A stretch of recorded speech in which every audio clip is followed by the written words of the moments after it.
And we're happy to welcome you this morning to our Unitarian Universalist church service, whether you're joining us here in person or coming to us via Zoom.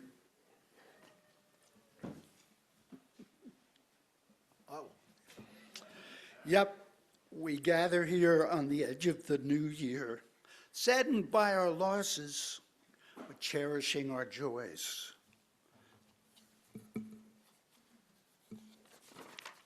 Aware of our failures and mindful of days gone by. We gather on the cusp of this new year, eager to begin anew, hopeful for what lies ahead, promising to make changes, anticipating tomorrows and tomorrows.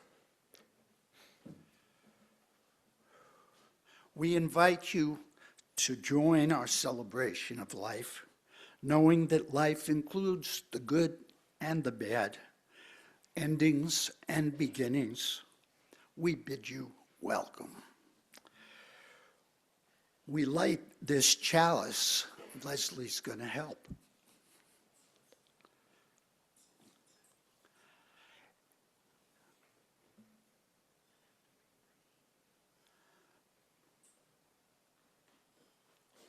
Symbol of our Unitarian Universalist faith.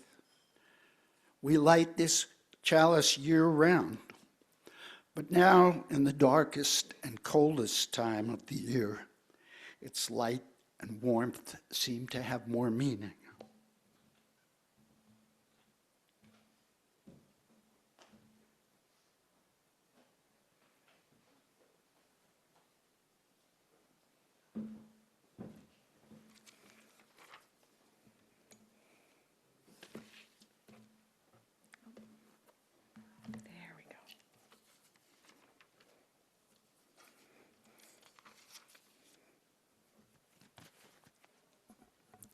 Good morning.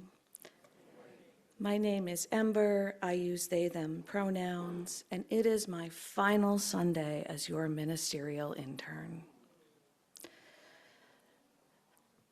The Sunday right after Christmas but before New Year's always feels kind of like the leftovers of time, like all of the time kind of tastes like it's been in the fridge for a couple of days.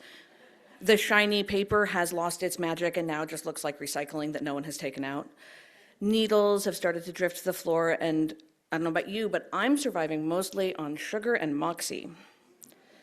We are not quite in the old year anymore, and not quite in the new one either. We are somewhere in between, an odd, holy pause. And this morning we bring our whole selves into that pause, our joy and our weariness, our gratitude and our grief, as both Dickens and Kermit the Frog remind us in Muppet Christmas Carol. It's all right, children. Life is made up of meetings and partings. I'm sure we shall never forget Tiny Tim, nor this first parting that there was among us.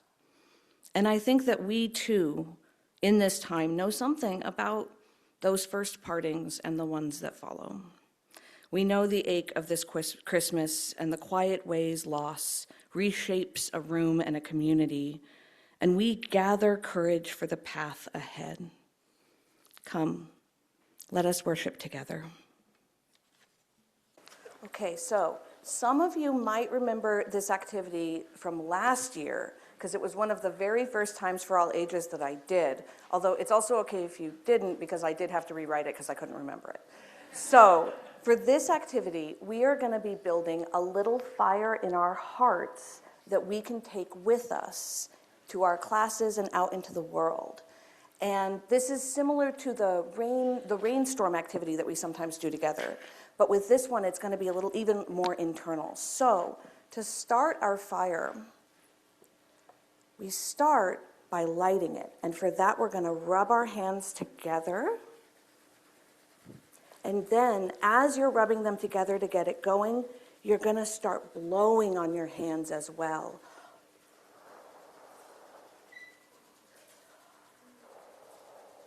And as it gets started, we're first going to have the little twigs in it start, and those are going to be snaps. And Once you've got lots and lots of snaps going, the bigger logs are going to start going. And then the very biggest logs, if you're able to do your feet. And now the flames are growing up tall, so we're going to stretch them up and up and up. And then, because fires aren't just something we have for ourselves, we're going to do an ASL clap, but we're going to use that to shine the light on each other. Go ahead and shine it on your neighbors and on your friends. And finally, we're just going to do some gentle hand circles to keep the fire going. And these are going to start out here in the fire that we imagined, but then you're going to bring them in and in and in until that warmth and fire is inside. Okay. So let's all take one gentle breath together. Thank you for building this fire with me that you can take with you to your classes.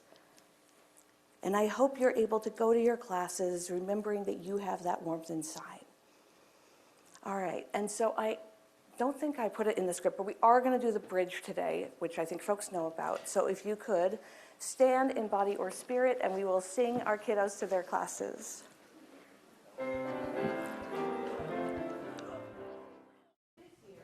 In the course of writing not one, but 2 homilies about Muppet Christmas Carol, I have found myself realizing that no matter how many other films I list as my favorite film, and no matter how many of those are like super abstract auteur kind of films, my favorite movie is Muppet Christmas Carol.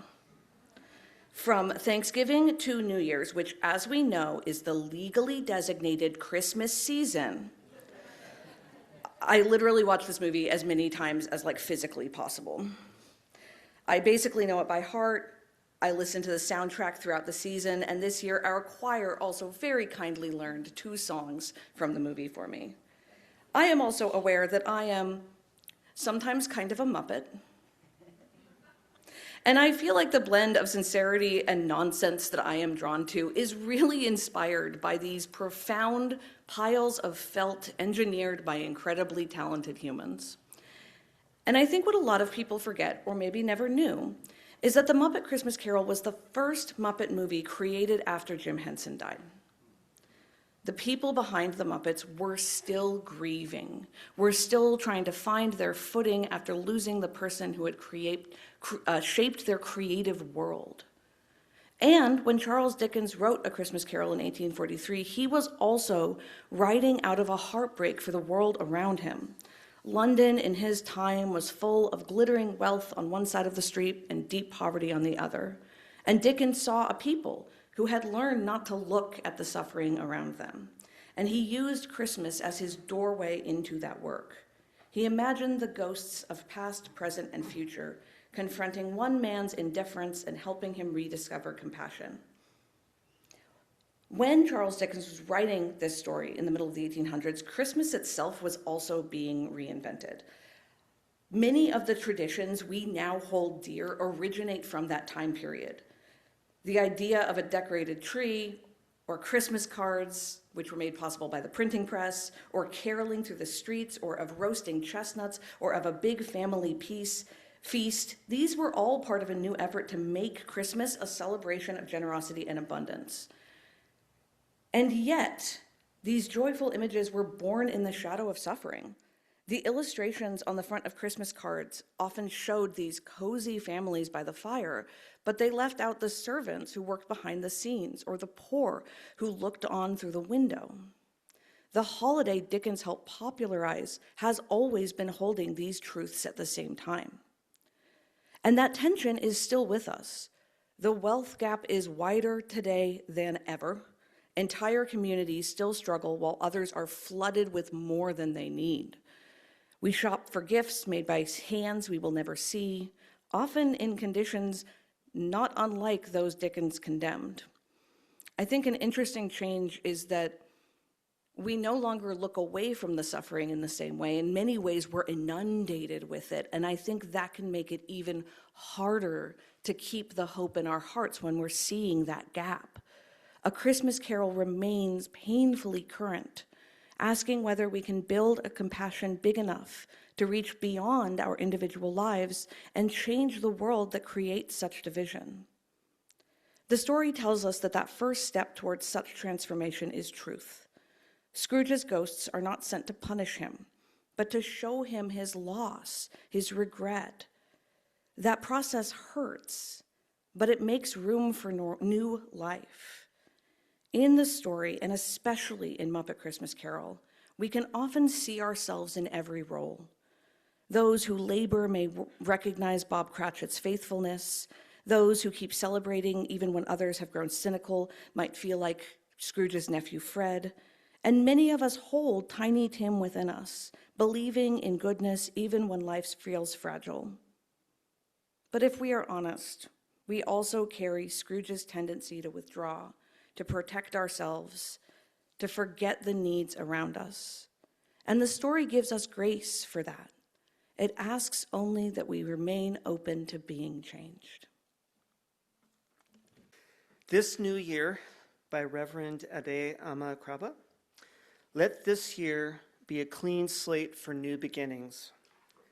I pray for stamina to finish things left uncompleted, to call on people I neglected last year. I pray for courage to rally in the cause for peace and justice, to speak out in support when others remain silent. I pray for empathy, to better understand the pain and suffering of others, to continue engaging heart to heart. I pray for patience when seeking resolutions to problems, when seeking a new beginning after an ending. I pray for creativity in seeking new meaning in service, engaging others in service to the beloved community. I pray for peace between friends and families, between communities and countries. All these things I pray for in this time of beginning in this new year. Despite his sharp criticism, Dickens refused to write a tale of despair. He believed that even hearts hardened by fear could soften, and that societies defined by greed could rediscover compassion. That's what makes The Muppet Christmas Carol so faithful to its source, because beneath the absurdity of singing vegetables, it treats Scrooge's transformation with reverence. As I said before, The Muppet Christmas Carol was created in the deep shadow of loss. And for a time, there was real uncertainty about whether the Muppets would or could continue at all. And into that uncertainty stepped Brian Henson, Jim's son, who agreed to direct this film as his first feature, along with longtime collaborators, including Frank Oz, writer Jerry Jewell, and Steve Whitmire, who had become a puppeteer with the company very early on, and who took on Kermit the Frog within weeks of Jim's death at the invitation of Jim's family. And the creative choices they made reflect that grief. They chose to keep Dickens' language close by introducing Gonzo as Charles Dickens, letting him narrate straight from the original text. They also cast Michael Caine as Scrooge, who insisted on playing the role completely straight. He treats his cloth co-stars with the utmost respect, and the result is a strange and beautiful alchemy of story that is at once utterly sincere in its sorrow and drama, and also full of nonsense. In that choice, I feel like they mirror Dickens himself, who refused to end in despair. And their film, like his book, trusts that change is still possible, and that in turn speaks to us. Because if a group of grieving puppeteers and a 19th century novelist can both insist that hope belongs in the story, then perhaps we can dare to insist there is always another verse waiting to be written. And in that spirit of another verse, this Sunday is also kind of an ending for me. This is my last Sunday with you as your intern, and that is its own complicated mix of grief and joy, because there's grief in setting down an identity I was able to grow here, but also joy in realizing that My path is changing, and I am invited to discover who Ember gets to be now that the road ahead looks different. I do want everyone to know this is not about issues with UUCE, and if anything, being in a healthy, grounded congregation reminded me of how much of that work I still need to do for myself. This is also not an end of my ministry, but it is an end of my Unitarian Universalist ministry. But as UUs who honor many paths, I believe that you will all join me in my curiosity and hope about the path that is now before me. And I don't want to compare myself to Scrooge too much because this is a very different sort of feeling. But Dickens doesn't tell us every detail of what Scrooge does after that Christmas morning, what it really looks like for him to repair his relationships and go about relating to his neighbors and his community in new ways. We are left to imagine the quieter, ongoing steps he has taken. And in a similar way, this moment simply marks that something in my story is changing, that I am turning toward a different way of living out my call, one that will continue to unfold beyond this particular role. And I also want you to note that I'm not really disappearing. I will be staying in Eugene for the time being, and so it's actually more likely you're going to run into me out in the real world because I'm going to have time and space to be out there. And perhaps at one point we will also welcome me back into this sanctuary in a different way.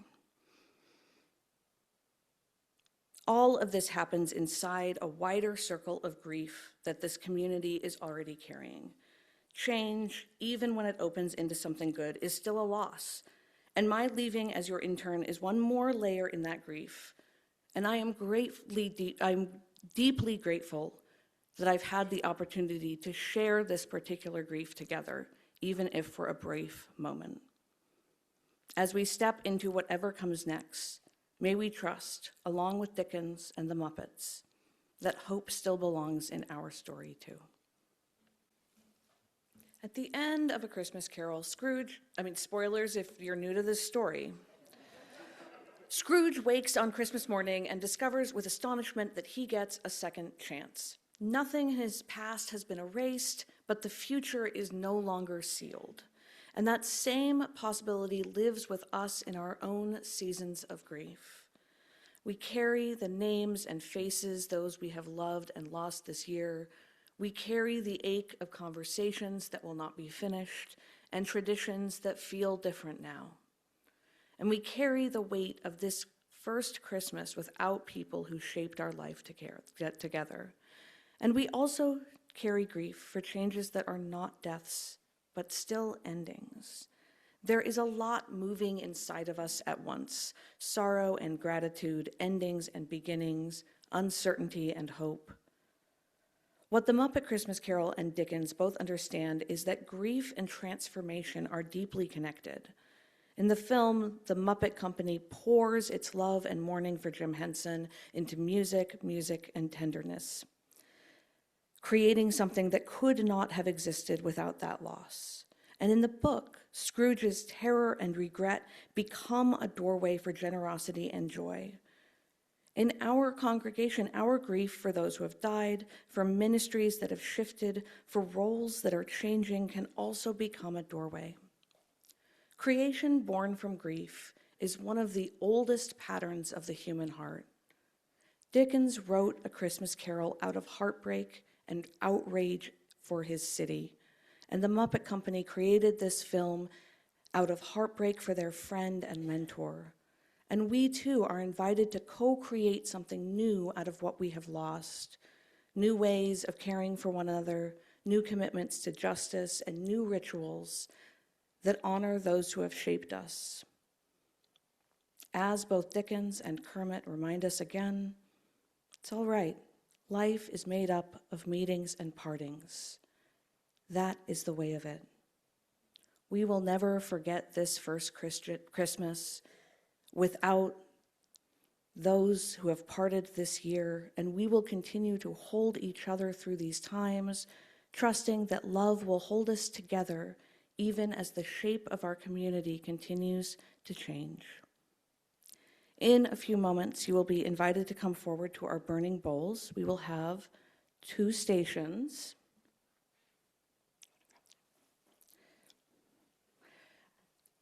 I ask that you take your time before joining the line, maybe give those with some accessibility needs a chance to get ahead of you as you prepare to receive your flash paper. So when you are ready to join the line, the 2 stations will be here, and we will have worship associates at the end of these 2 aisles who will have your flash paper. Try not to handle the flash paper too much because that makes it not burn quite as well. And so take the time while you're sitting to think about what you would like to infuse that paper with. As you approach the burning bowls, know that the paper burns better actually if you crumple it up a little bit. So imagine that you are crumpling up what remains of 2025 as we prepare to clear space for whatever 2026 has in store for us. And before we start, I'm gonna pull one more piece to release our shared hopes about this year. It'll light. Our shared losses from this year. And the way we will co-create together in 2026.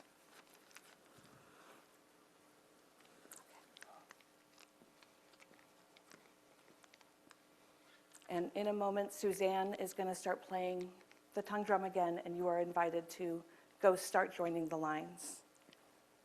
I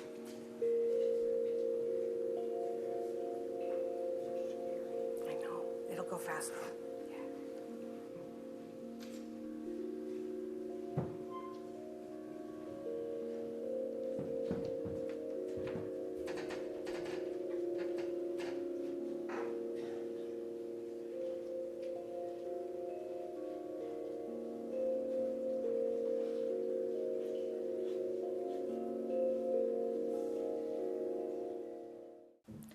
And now, if one of my lovely worship associates would be so kind as to extinguish our chalice as we say our closing words.